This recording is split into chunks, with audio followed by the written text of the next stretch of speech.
What's up, everyone? Welcome back to another episode of A Playmakers View. I'm your host, as always, Jamie Burdish. I appreciate you guys joining the show. Today's guest is Aaron Hines. Aaron went to Parkway North, which is the school that I went to, and then he played basketball at St. Louis University. So today I'm going to be talking to him a little bit about his experience playing for Division I school like SLU, and he's now a trainer. He has a company called Ace Fitness, so you guys are going to get a chance to learn about what he does through that. And a little bit about the transition from being an athlete to now training not just athletes, but people in general, and allowing them to have a great lifestyle, healthy, strong, and all that good stuff. So, hope you guys get a chance to learn a lot about him, and again, grow from this podcast because that's the whole goal in mind. So, without further ado, we can kick things off, and here we go. All right, guys. So, like I said, I have Aaron Hines join the podcast. First off, thank you so much, Aaron. I know you're a busy guy, so I appreciate you giving me the time. I want you to start off by just explaining to the viewers a little bit about yourself, your background, what you've done over the past few years, and what you're doing now. Thanks for having me. And so my name is Aaron Hines. A lot of you might know me from playing basketball. I went to Parkway North High, and then I also played at SLU for 4 years. And now I'm a personal trainer. I got into it after I graduated.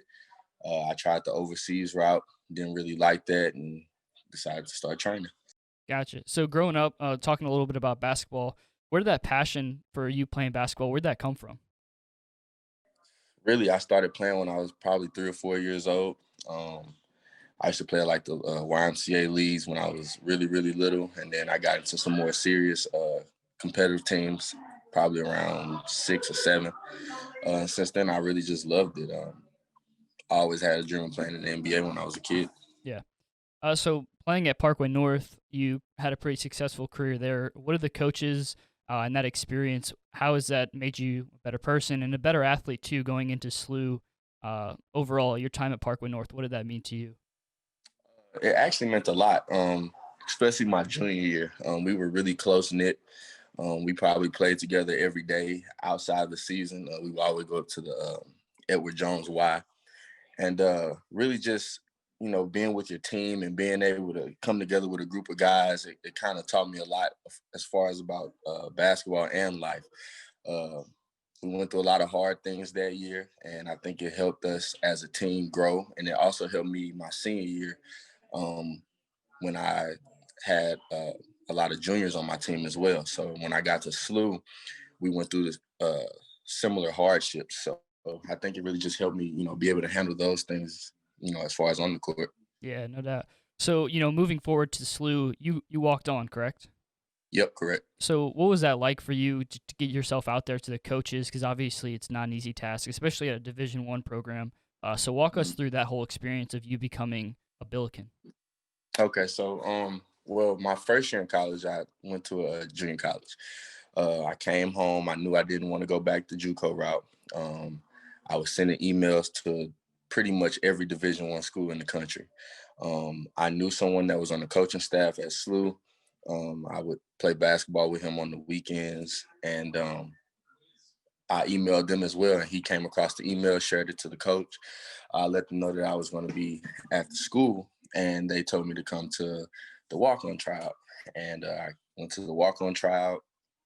They pretty much told me that I, could be on the team, but that I would probably never play. I probably wouldn't play a minute. And, that kind of just fueled me up.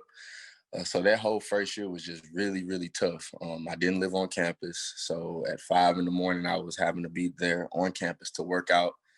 And it was tough. It's probably one of the toughest things I ever had to do, especially with the travel. When we traveled, I had to work out at the hotels. I had to be up earlier than all of my teammates. And at the end of that year, we had a foreign tour. So we went to the Bahamas, and that's when I got awarded my scholarship. It was a surprise to me. I definitely didn't know I was going to get it, but I felt like I had worked hard enough for it, and that's pretty much how it went. Yeah, so having that success and working so hard for that, what has that like taught you in the long run? Even now today, like you went after something and you achieved something pretty big. So what does that mean to you? That if you really want something, that you just have to really set your mind to it, and you have to go get it, and that it won't be easy, no matter what it is, if it's something that's worth having.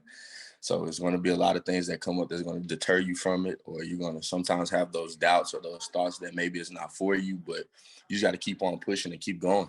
Yeah. And once you got into SLU and you were, more of a junior and a senior, what kind of things from a leadership role did you learn? Because you talked about getting close knit with the people at Parkway North. So what was it like for you at SLU? Were you a leader, quote unquote, at SLU as well? Yeah, so I was actually the team captain my junior, or one of the team captains my junior and my senior year. Um, to me, being a leader is a lot about leading by action and not just being vocal. But I've always been a vocal guy. So just things like staying after or getting there early, just letting the guys see that, and I think that um, carries over to the next person, and they want to get there early and stay late, which will carry over to the next person who will do the same thing. And I think it's just a domino effect with that. So that's some of the things that I picked up at Parkway North. I know I used to do that a lot. We used to have team shooting in the morning. It was optional, but the whole team never came. But it was a few of us that would come in there at 5 a.m. before school started and get the shooting in. And then, of course, I would stay after every practice and get shots up and stuff like that. So I just kind of did the exact same thing when I went to SLU.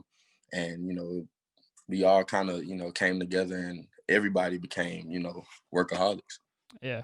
So looking back at your whole career of basketball, is there a favorite moment, favorite game, or anything like that that kind of stands out to you? And you think about it, just like if you were look back today, like, hey, I made a buzzer beater, or any sort of moment that you are thankful for. Okay, so I'll do a high school one and a college one. High school one, I would have to say the district championship my junior year when we beat the Smet. That was a real monumental game for me. Uh, all our fans were there. We hadn't had a district championship yet, and it was just, I don't know, the moment was just unreal when we won that game, because we were definitely picked to lose. So I would say that one for high school. In college, I would actually have to say playing at Madison Square Garden. That was just really cool to me. Yeah, I that's mean, yeah, it's it pretty was. special. Yeah, it is, and we beat Virginia Tech. So Yeah, I think that was that one for college. gotcha. All right, so last question I have for you. I want you to kind of promote your business, the Ace Fitness. So can you tell us a little bit about what you're doing with that and what people can get out of training with you? Okay, so yeah, Ace Fitness is my brand. Um, Pretty much, if you want to, change your habits as far as eating and just getting more active every day, I can help with that. If you're looking to change your body as far as aesthetics, I can help with that as well. So it's just basically about being healthy and getting everybody moving and just improving your body. Yeah. Okay. So the last thing I have for you, I know I'm asking a lot, but out of all of your experience, what is something that you can teach others? Something you can teach them every day, like even for your clients. What is one message that you would have for the viewers and just people in their daily lives? I would say number one, keep God first in whatever you do. When you set goals, keep Him first, seek Him. That would be the number one thing I say. And number two, I would say just keep pushing. Things get hard. Anything that you really want in this life is going to be hard to attain. So through the hardships, just keep pushing. Gotcha. All right. Well, I want to thank you so much for joining the podcast and thank the viewers for tuning in. I hope you guys got a chance to learn about Aaron, his career, and if you guys want some good fitness advice and just overall general health and life advice, seek out Aaron and Ace Fitness. So thank you guys so much for joining us, and we'll be back with you guys next week for another episode.